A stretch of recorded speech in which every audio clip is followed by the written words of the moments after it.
8 años esperó a que su madre regresara y, por fin, pudieran vivir las dos solas. Su madre volvió, pero trajo consigo a un hombre al que nadie había llamado ni esperado. Y justo desde ese momento, la vida que ella se había imaginado empezó a desmoronarse. Pero empecemos desde el principio. Ufa, año 2016. Arina era entonces muy pequeña y en algún momento su madre, simplemente, dejó de volver a casa. No desapareció, no. Alguien se lo explicó.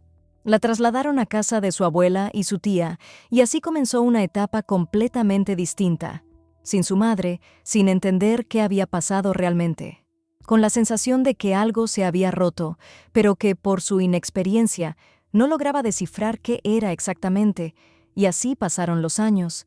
Arina crecía, iba al colegio, maduraba, mientras su madre seguía en algún lugar lejano. Alfía cumplía condena en un centro penitenciario donde le permitían usar el teléfono, así que había llamadas. La conexión no se cortó por completo, pero la distancia seguía ahí. 8 años es, por un segundo, una parte enorme de su vida hasta ese momento. Más tarde, ya en el interrogatorio, lo diría sin rodeos. Esperaba muchísimo a mi mamá, pensaba en cuándo saldría para que viviéramos las dos solas. Abril de 2024. Por fin dejaron salir a Alfía. Para entonces, Arina ya había crecido. Ya no era la niña que hacía dibujos y se los enviaba a su madre, y solo tenía una idea en la cabeza. Mamá vuelve y ahora estarán juntas. Pero Alfía no llegó sola. Con ella venía un hombre. Se instalaron juntos en el mismo barrio donde Arina había crecido. Un piso nuevo, una nueva rutina y un extraño en la mesa al que ella no había pedido ni esperado. Alfía era muy joven cuando dio a luz, de profesión cocinera repostera. Pero en aquel momento eso significaba poco. El padre de Arina ya tenía serios problemas con la bebida. No trabajaba, no había dinero en casa. Más tarde, la propia Alfía contaría a los periodistas que, a menudo, lo único que había para comer en casa era comida para gatos, y ella veía todo esto, esperaba que de alguna manera se solucionara, que la situación mejorara, pero no fue así. En algún momento aparecieron personas que le ofrecieron una forma de ganar dinero. Sencilla, o eso les parecía entonces, recoger y distribuir entregas de sustancias prohibidas. No tenía coche, así que todo lo hacía en taxi.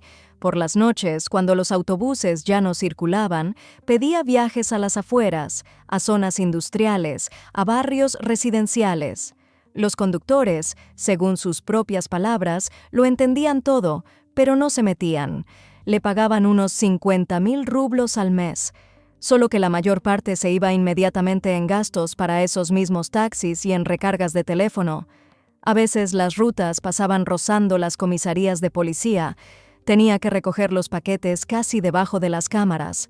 Lo enumeraba con tranquilidad, sin excusas, como si estuviera describiendo la vida de otra persona. Esto continuó durante varios meses. En 2016 la detuvieron. En el juicio sonó la cifra: 11 años por distribución. La niña fue entregada a la abuela y a Alfía se la llevaron.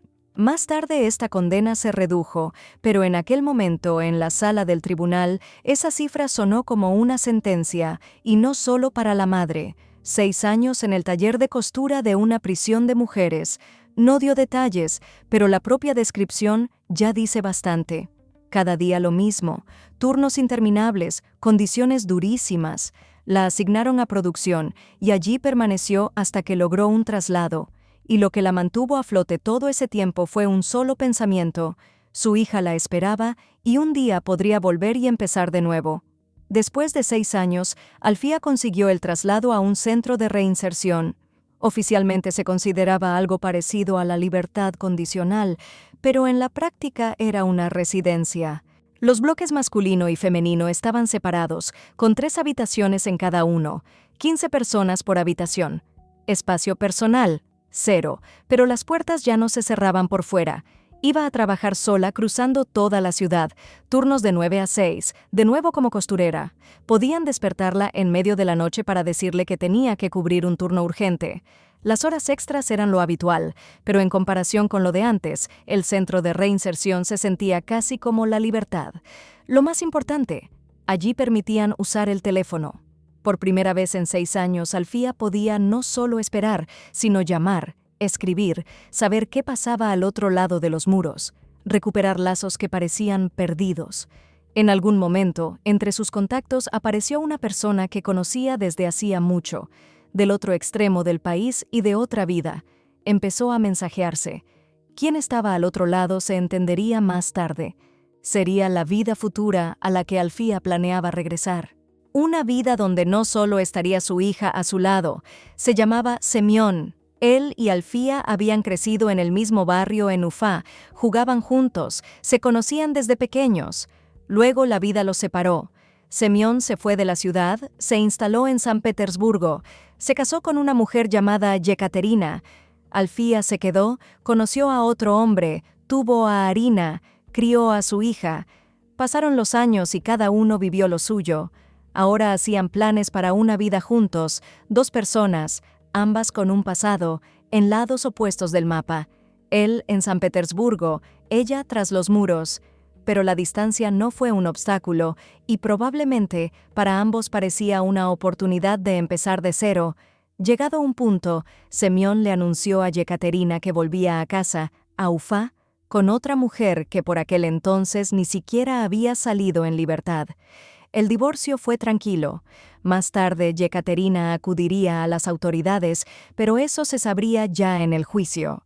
A Alfía la dejaron salir y en la puerta la esperaba Semyon. Vino, como prometió, la recogió y se la llevó.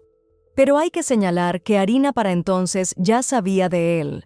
Su madre se lo había contado e, incluso antes de salir, Alfía le hizo llegar a su hija un regalo a través de Semyon. Ya estaban en contacto los 3, así que cuando por fin se vieron en persona, tomaron la decisión juntos. Vivirían bajo el mismo techo. Arina aceptó, al principio incluso con curiosidad.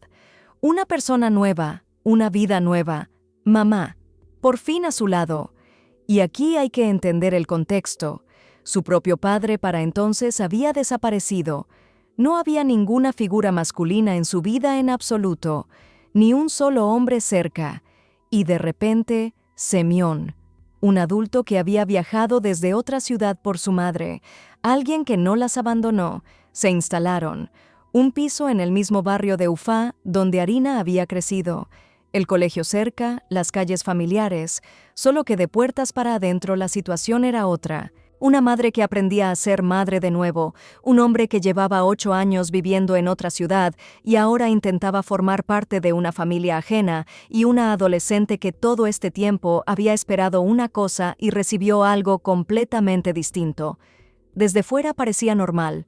3 personas bajo el mismo techo, rutina compartida, charlas en la cena. Arina iba al colegio. Alfía encontró trabajo. Semyon estaba allí. Durante un tiempo todo se sostuvo.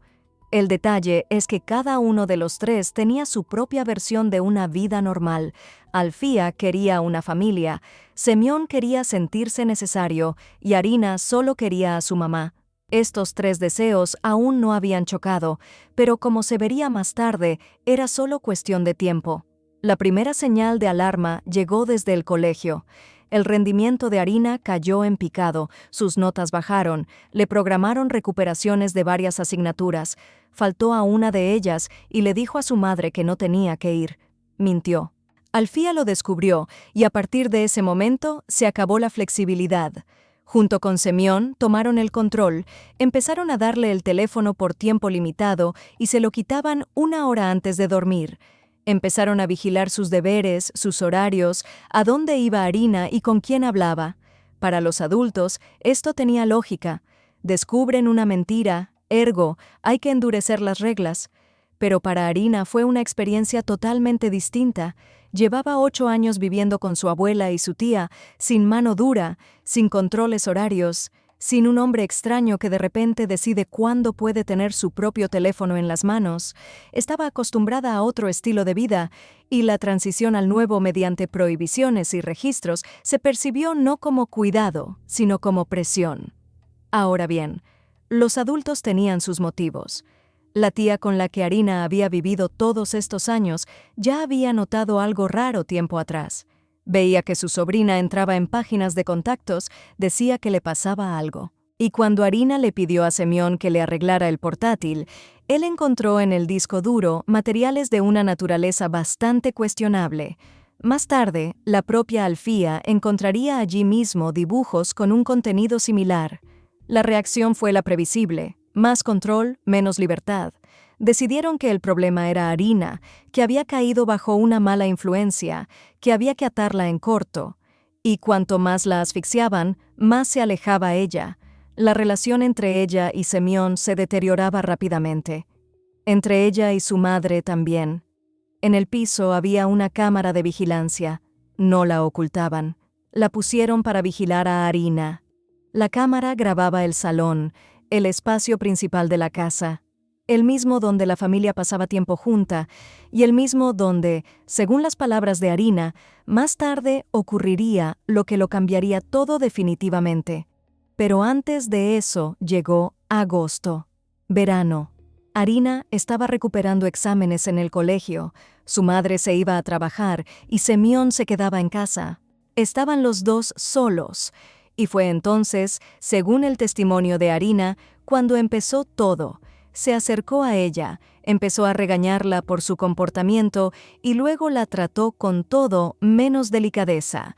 Lo que ocurrió después se lo describiría a los investigadores más tarde, en noviembre, en el lenguaje frío de un atestado, y no fue la única vez. Según ella, esto se repetía cada vez que la madre se iba y se quedaban a solas. Después de estos episodios, él probablemente le daba dinero para el transporte o para comida, no como un regalo, sino como pago por su silencio. Y ella calló mucho tiempo, no porque no lo entendiera, sino porque no tenía a quién contárselo. Su madre acababa de volver, era feliz, había elegido a este hombre, lo había esperado, hacía planes con él, había apostado toda su nueva vida por él. ¿Cómo decirle que el hombre que había traído a casa le hacía eso y la cámara estaba en el salón? Alfía diría después que en la grabación no hay nada delictivo, pero inmediatamente añadiría que las grabaciones se las llevó el investigador. Lo que realmente hay en ellas seguirá siendo motivo de disputa. Arina vivía en ese piso bajo vigilancia y al mismo tiempo estaba absolutamente sola. La cámara captaba el espacio, pero no captaba lo que ocurría tras la puerta cerrada de la habitación. 9 de septiembre de 2024. Arina no acudió a su madre por iniciativa propia.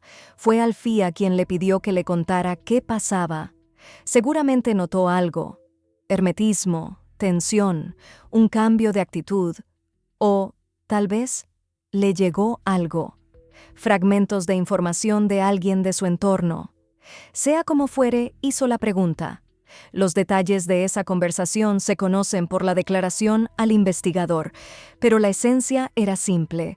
Semyon se permitía comportamientos inaceptables cuando la madre se iba. Alfía escuchó y empezó a hacer preguntas para aclarar, y lo que escuchó en respuesta no la convenció.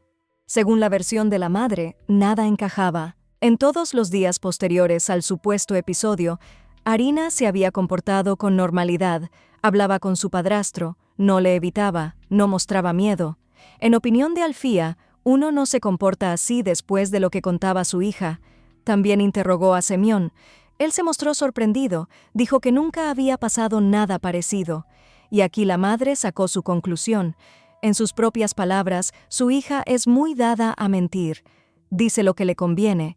Alfía decidió que Arina se había inventado toda la historia para desviar la atención de sus problemas en el colegio, para que dejaran de regañarla por las recuperaciones perdidas, para que le devolvieran el teléfono y aflojaran el control. La conversación quedó en nada. Nadie presentó una denuncia. Semyon se quedó en el piso. Arina se quedó en la casa con la persona a la que había denunciado y con la madre que había elegido no creerle. Era la primera vez que pedía ayuda. La ayuda no llegó. Incluso antes de que empezara el curso escolar, Arina le pidió a su amiga Olya que la acompañara a casa de la madre de Semyon a llevarle unas cosas. Una visita y un pretexto normales, pero Arina tenía otro plan. Allí, ante esa mujer, primero se quejó de cosas cotidianas. El padrastro no la deja salir, le controla cada paso, y luego empezó a hacerle señas a Olya, a insinuar que su amiga hablara por ella. Ella misma no podía, o no se atrevía, o temía que volvieran a no creerla. ¿Cómo había pasado ya con su madre? Olya lo entendió y lo soltó directamente. Semyon pone a Arina en una situación vulnerable y se comporta con ella de forma totalmente inaceptable. La madre de Semyon se sorprendió, pero no como se sorprende alguien que escucha algo imposible. Recordó algo. Su propio hijo le había hablado de una broma de mal gusto dirigida a su hijastra, pero que, según él, solo había sido una broma. Y lo que es revelador, la madre no quiso aclarar a qué se refería exactamente. No preguntó en qué circunstancias ni por qué él se comportaba de esa manera. La conversación, por lo visto, terminó ahí. La madre de Semyon no llamó a Alfía, no le hizo más preguntas a su hijo, no se preocupó. La broma se quedó en broma, y aquí es donde se ve el panorama completo. Se lo contó a su madre una vez, no le creyó. Le pidió a su amiga que se lo contara a la madre del padrastro. Lo achacaron a una broma. Cada vez la información llegaba a un adulto. Cada vez el adulto decidía que no era serio. Y cada vez después de eso, Arina volvía al mismo piso con esa persona. En octubre, Arina volvió a decirle a su madre, sin tapujos, que él la había llevado a una situación que le resultó profundamente incómoda. Alfía la escuchó y esta vez empezó a hacer preguntas más detalladas. Al preguntarle cuándo exactamente había pasado, Arina dio un momento concreto, pero resultó que justo en ese momento, Semyon estaba hablando por teléfono con Alfía. La madre lo recordaba, incongruencia, y para Alfía, esto fue la confirmación definitiva. Su hija miente. Para entonces, en la cabeza de la madre ya se había formado una imagen completa. Problemas en el colegio, engaños con las recuperaciones, materiales de naturaleza dudosa en el portátil, dibujos, páginas de contactos, el conflicto propio de la edad del pavo por el teléfono, y ahora una acusación que no cuadra en el tiempo. Todo encajaba en una única versión. Una adolescente problemática, dispuesta a cualquier cosa para ganarse su libertad y echar de casa al hombre que le impedía vivir como antes.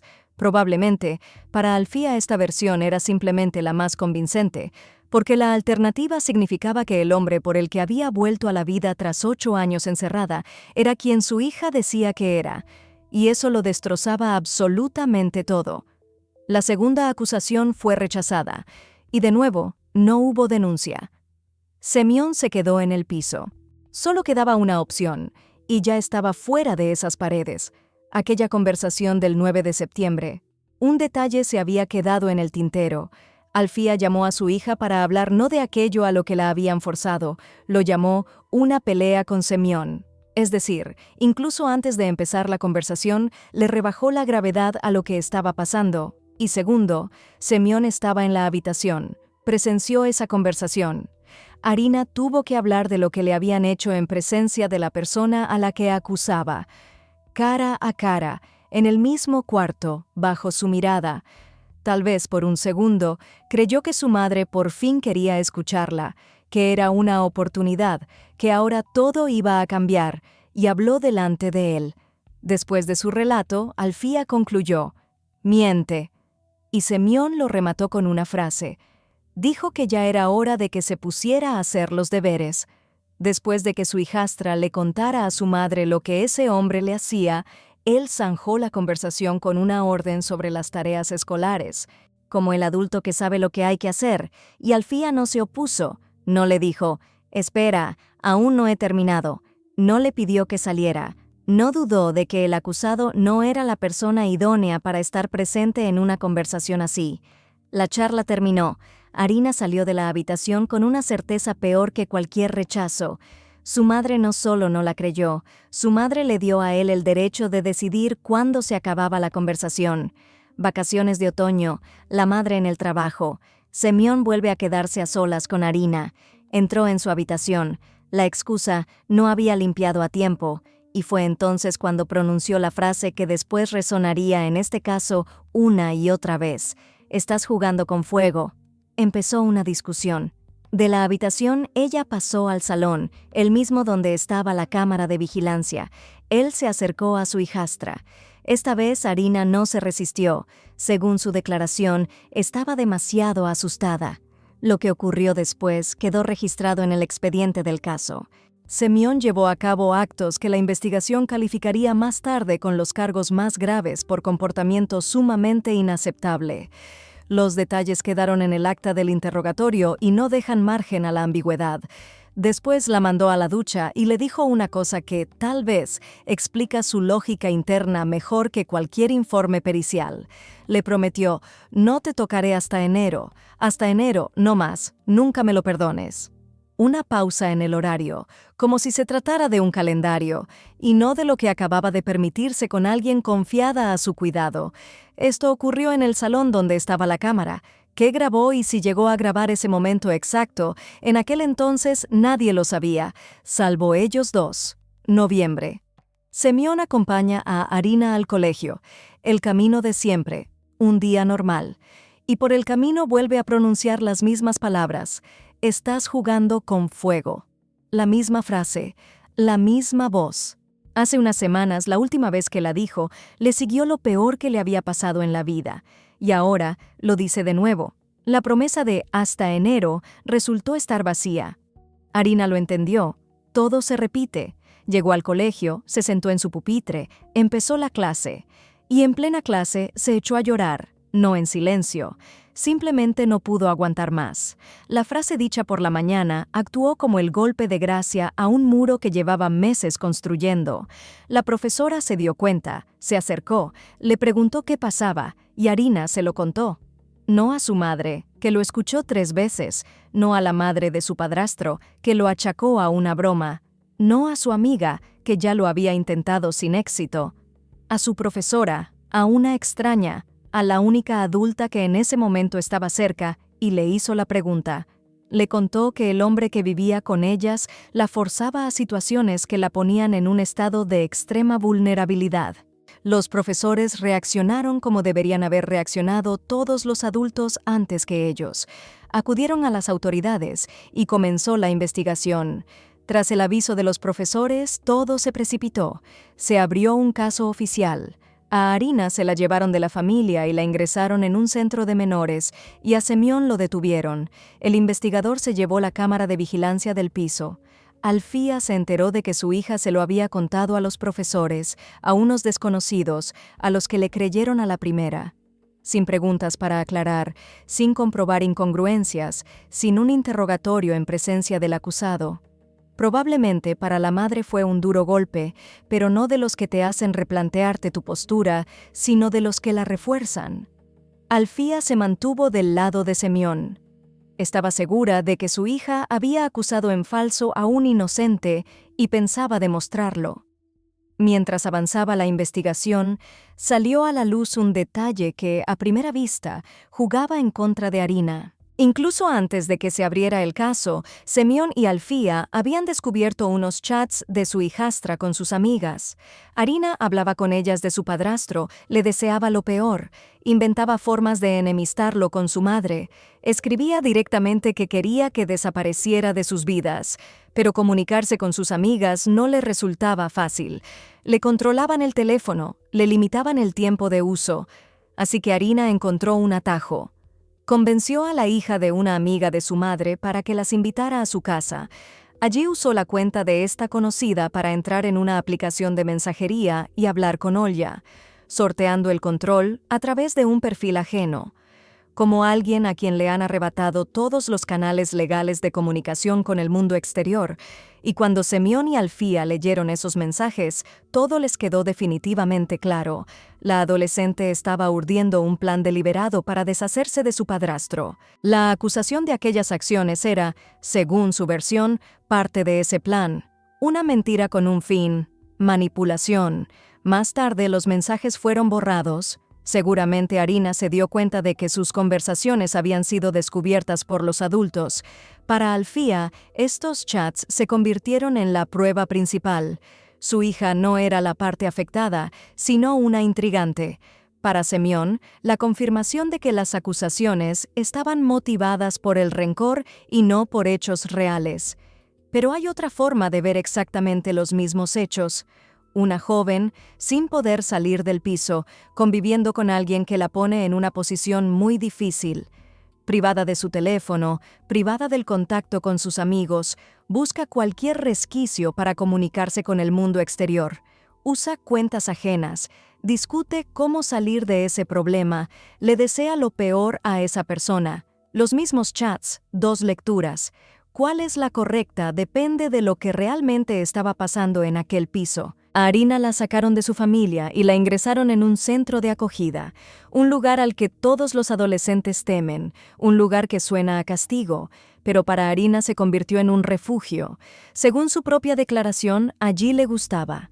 Su explicación es sencilla, casi ingenua.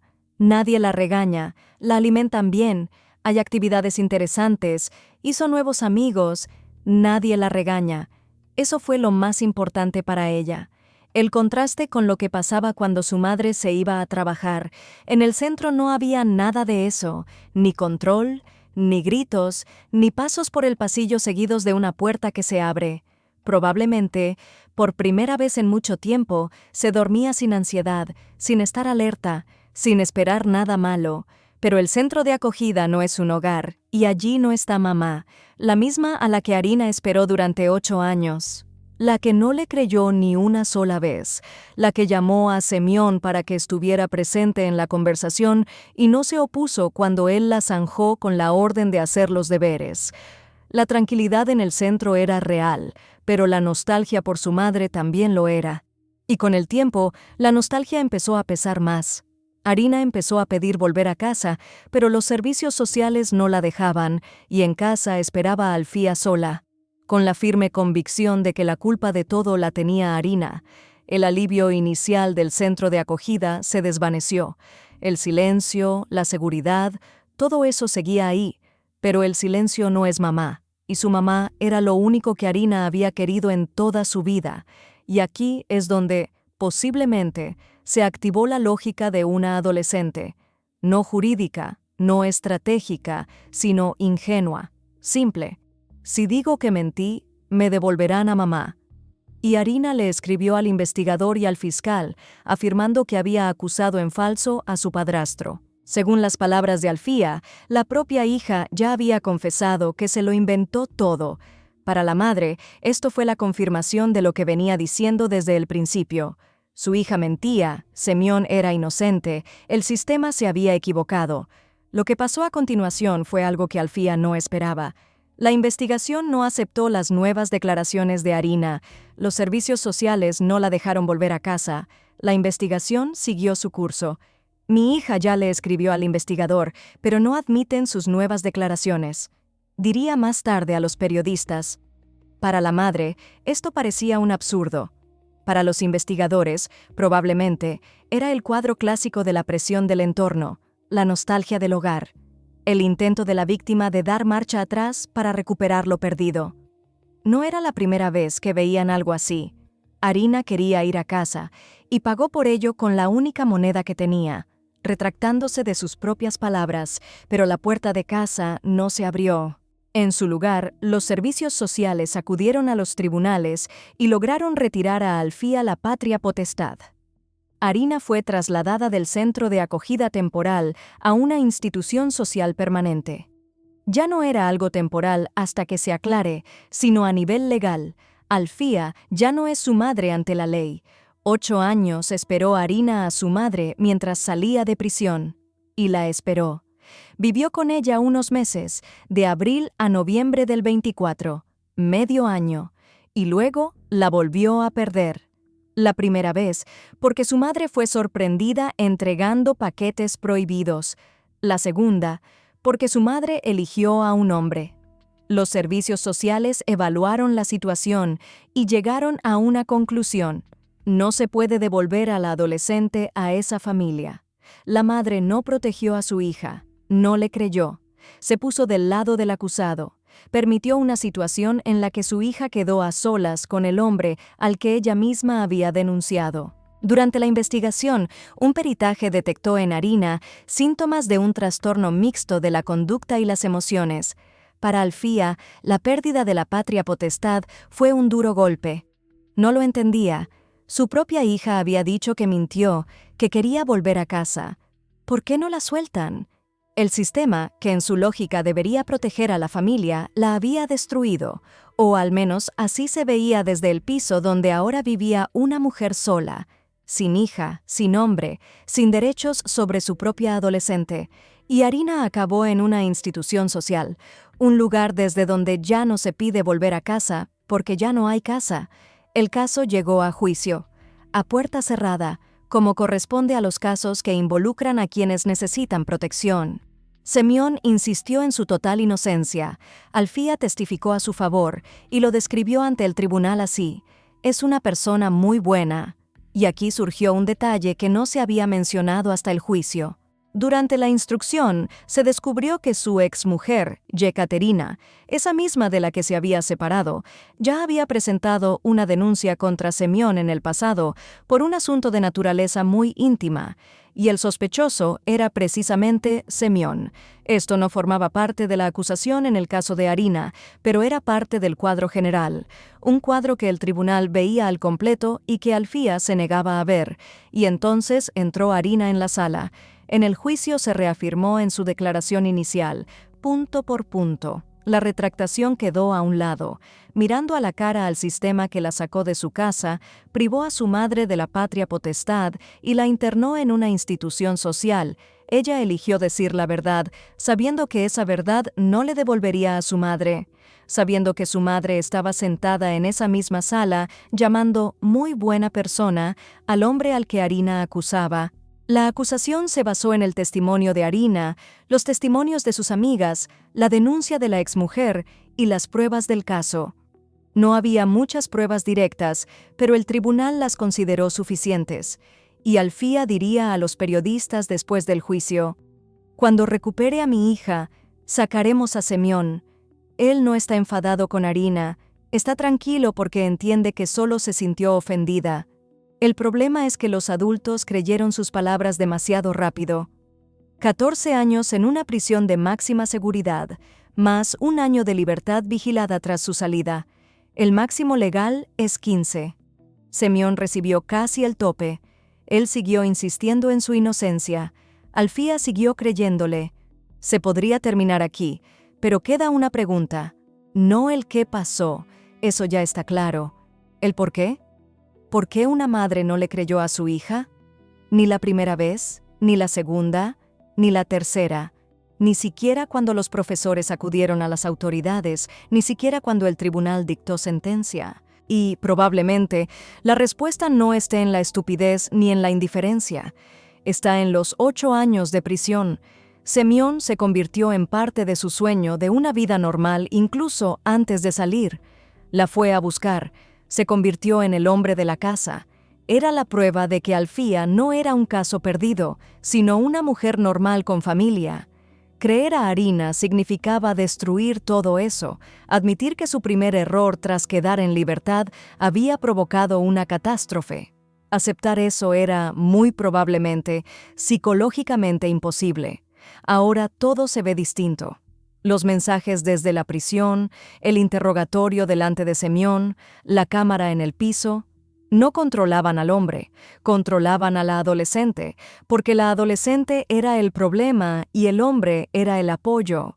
Arina perdió a su madre 2 veces, la primera cuando la encerraron, la segunda cuando su madre se negó a creerla, y ella eligió la verdad y se quedó sola. Queridos espectadores, si ven a sus conocidos, a los que están bajo su cuidado, a sus hijas, a sus hijos adolescentes en una situación similar, por favor, indáguenlo, escuchen y sientan la verdad. Dejad vuestra opinión en los comentarios. Nos vemos en el próximo video.